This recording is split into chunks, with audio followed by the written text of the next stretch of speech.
War 2 spy universe की नई film. इसके टीजर ने डिसअपॉइंट किया था, पर ट्रेलर ने थोड़ी उम्मीद दी थी कि देखने लायक मटेरियल हो सकता है। इसी भरोसे पर गए देखने। तो इस वीडियो में बात करें कि वॉर 2 में क्या वर्क किया क्या नहीं, बिना स्पॉइलर के। लेकिन उससे पहले अगर तुम लोग इस चैनल पे नए हो प्लीज सब्सक्राइब, और आगे अगर ये वीडियो पसंद आए तो लाइक भी कर देना। शुरुआत कहानी से। तो स्पाई यूनिवर्स में कबीर अभी भी एक रोग एजेंट है, जिसे पकड़ने के लिए अब जूनियर एनटीआर आया है किसी एक वजह से। कैसे पकड़ेगा, वो रीजन क्या है, मूवी यही सब एक्सप्लोर करती है, जिसके अंदर हमें कुछ नए कैरेक्टर्स देखने को मिलते हैं। वॉर 2 के मेन सेलिंग पॉइंट्स ऋतिक और जूनियर एनटीआर के अलावा है इसके एक्शन सीक्वेंसेस। इसमें कहानी के बीच में हम एक्शन नहीं देखते, एक्शन के बीच में थोड़ी कहानी देखने को मिलती है। ओवरऑल देखोगे तो इस 3 घंटे की पिक्चर में 1.5 घंटे तो सिर्फ एक्शन हो रहा होता है, पर कहानी वहीं के वहीं है। Quality wise it's average, not bad and not that good. सामने चल रहे होंगे, निकल जाएंगे, वापस देखना नहीं चाहोगे। जिसका एक मेन कारण है जबरदस्ती के स्लोमो शॉट्स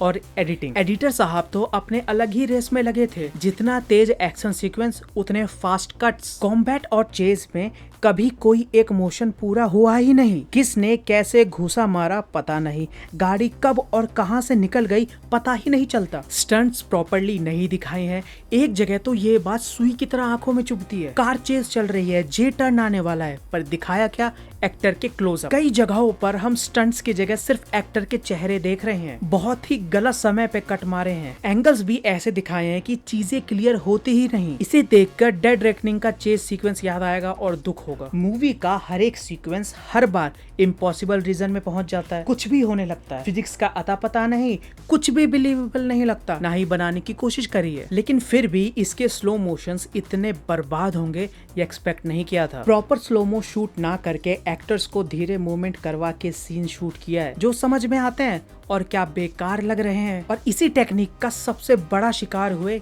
ऋतिक। वॉर 2 के एंट्री सीक्वेंसेस मूवी के सबसे ज्यादा एंटिसिपेटेड पार्ट में से हैं। वहीं से ये गड़बड़ी चालू होती है। ऋतिक की एंट्री अच्छी नहीं थी। पहले रिवील को तो कट मार मार के बिगाड़ा, फिर वुल्फ दिखा के बचकाना कर दिया। ना कोरियोग्राफी अच्छी थी, ना ही सेटअप बढ़िया था। बस एक चीज यूनिक थी कि ऋतिक जापानी बोल रहे थे। कटाना के साथ फाइट, एक दूसरे को मारने की लड़ाई कम, थिएटर प्ले ज्यादा लगता है। दुश्मन आके पोज में खड़े हो जाएंगे कबीर के हाथों मरने के लिए। कबीर एक साथ 15-20 लोगों से लड़ रहा है, सबके पास कटाना है, पर वार वही करेगा जो उसके सामने है।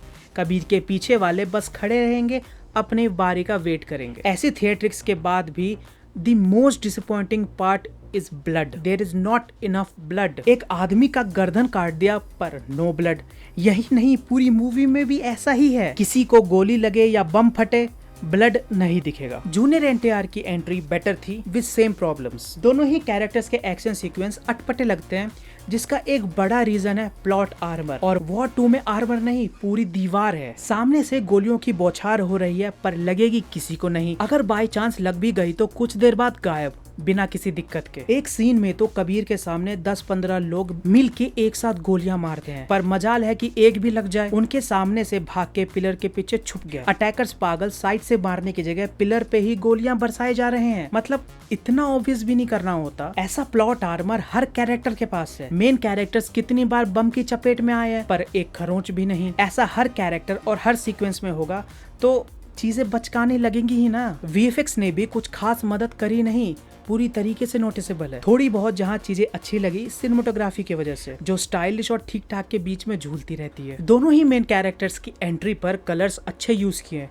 कबीर के लिए रेड और जूनियर एनटीआर के लिए ग्रीन। मूवी में बहुत सारे ऐसे सीक्वेंस है जहाँ पे इस रेड कलर का काफी अच्छा इस्तेमाल किया है, पर ये चीज भी पूरी मूवी में कंटिन्यू नहीं रहती। ये सीक्वेंस बिल्कुल भी पसंद नहीं आया। कैमरा एंगल्स ऐसे चूज किए हुए हैं कि कुछ समझ में आता ही नहीं है। थोड़ी सी भी क्लियरिटी नहीं है। कौन सी कार कहाँ से कब कैसे निकल के गई तुम्हें कोई आइडिया नहीं। क्लाइमैक्स में भी चीजें इफेक्टिव नहीं है। बहुत ही अंडरवेलमिंग क्लाइमैक्स था इसका। कई चीजों को छुपाने के लिए जूम इन किया है जहां समझ में आता है, और वो अच्छा नहीं है। दोनों ही मेन कैरेक्टर्स आपस में लड़ रहे हैं, लेकिन इम्पैक्ट से पहले कट मारे हुए हैं। तो ट्रेलर से जितना एक्शन वीएफएक्स के बारे में लगा था वैसा ही निकला, लेकिन स्टोरी लाइन सेकेंड हाफ में इतनी इंटरेस्टिंग हो जाएगी ये एक्सपेक्ट नहीं किया था। शुरुआत एक टिपिकल स्पाई फिल्म जैसी होती है। हीरो विलन की एंट्री, साथ में एक प्लॉट पॉइंट जो कहानी आगे बढ़ाएगा। इंटरवल के पास आके एक पॉइंट आता है है जहाँ से कबीर और जूनियर एनटीआर की राइवलरी और भी इंटरेस्टिंग हो जाती है। सभी चीजें सेटअप हो गई थी, बस देखना था कि इसको एंड कैसे करेंगे। वॉर 2 वहीं पे सारा ग्रिप लूज कर देती है। जितना प्लॉट डेवलप किया था, कैरेक्टर्स दिखाए थे, इंटरेस्टिंग आइडियाज थे, पर उसका किया कुछ भी नहीं। Conclusion is mediocre at best. ये स्टोरी लाइन का इंटरेस्टिंग होना मूवी का एक बहुत छोटा पार्ट है। बची हुई फिल्म एक टिपिकल YRF स्पाई यूनिवर्स के टेम्पलेट को ही फॉलो करती है, जिसमें जितने भी एक्शन सीक्वेंस है सभी के आउटकम एक से ही हैं, जिस वजह से चीजें रिपीटेटिव लगने लगती हैं, इस हद तक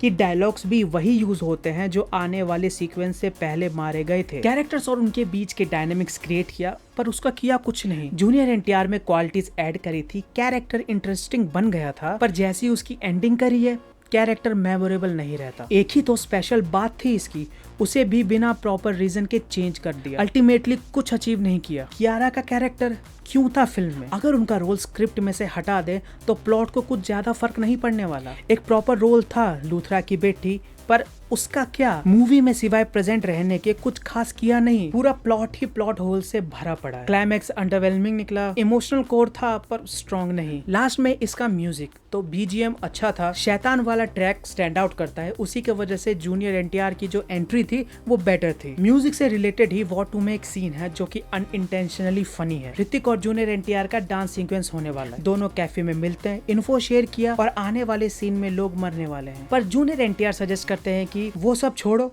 डांस कर लेते हैं। ये सेटअप इतना अनएक्सपेक्टेडली आता है कि हंसी निकल जाती है। तो ओवरऑल कहूँ तो war 2 is average one time watch film. Action बहुत है पर एवरेज क्वालिटी में। स्टोरी लाइन इंटरेस्टिंग है पर प्रॉपर कंक्लूजन नहीं है, पर ये है कि कहीं बोर नहीं करती। और स्पाई यूनिवर्स में कंपेयर करें तो टाइगर 3 से तो बेटर ही है। बाकी ये थे मेरे ओपिनियंस। तुम्हारे क्या थॉट्स है इस फिल्म को लेकर नीचे कमेंट्स में बताओ, एंड प्लीज सब्सक्राइब।